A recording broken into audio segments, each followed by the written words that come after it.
Ndizaimba za Mulungu za kukonda kwakeko.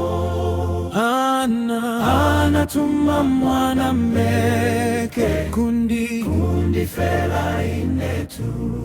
Inde ndizaimba nyimbo za kukonda kwakeko.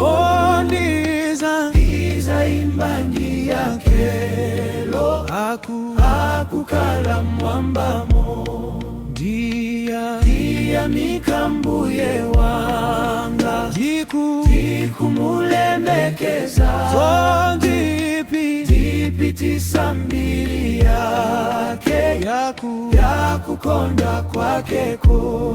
Inde ndizaimba nyimbo za kukonda kwakeko. Ndizaimba ndi angelo akukala mwambamo. Inde ndinachita mpulumpulu wai wala zonzezo. Ndinakala ndizoipa wazi chota zonzezo.